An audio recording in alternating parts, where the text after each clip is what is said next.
তো hey guys, আজকে আমাদের স্কুলের মধ্যে একটা আলাদাই পরিবেশ ছিল। আজকে হচ্ছে আমাদের স্কুলে বার্ষিক ক্রীড়া প্রতিযোগিতার প্রাইজ বিতরণ অনুষ্ঠান।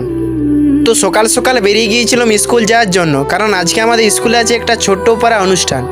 তো এই দেখতে পাচ্ছ আমাদের স্কুল, এই স্কুলটার নাম হচ্ছে ভগবানপুর হাই স্কুল। আর তোমরা কে কে এই স্কুলটায় পড়েছো বা এখনও পড়ছো কমেন্ট করে জানাও। আর এই স্কুলের মধ্যে তোমাদের প্রিয় একজন শিক্ষক বা শিক্ষিকার নাম বলে যাও। আর এই স্কুলের মধ্যে প্রবেশ করতেই আমরা দেখতে পেলাম সামনে একটি ছোট্ট প্রায় স্টেজ। আর কিছুক্ষণ পরে এই স্টেজে আমাদের অনুষ্ঠান শুরু হবে। আর কিছুক্ষণ সময় কাটানোর পর অবশেষে আমাদের অনুষ্ঠান শুরু হয়ে গিয়েছে।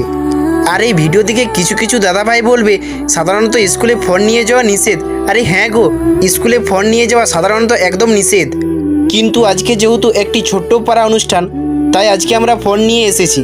এই সুন্দর দিনটার কিছু কিছু মুহূর্ত স্মৃতি হিসাবে ভিডিওর মধ্যে রয়ে যাবে। তারপর প্রথমেই এই স্কুলের কয়েকজন ছোট্ট ছোট্ট বোন খুব সুন্দরভাবে নৃত্য পরিবেশন করতে লাগলো।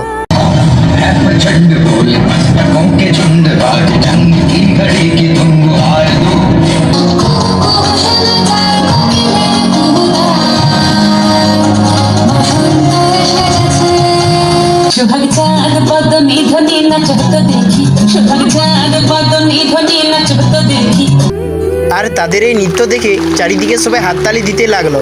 সত্যি বলতে নাচটা দেখতে আমার খুবই সুন্দর লেগেছিল। আর এই ধরনের অনুষ্ঠান স্কুল লাইফে খুবই স্পেশাল, কারণ বছরে একবারই এমন দিন আসে, আর সেই দিনটায় সবাইকে আনন্দে ফুর্তিতে কাটাতে হয়। আর ভিডিওটা ভালো লাগলে একটি ছোট্ট পারা কমেন্ট আর একটি ফলো করে যাও।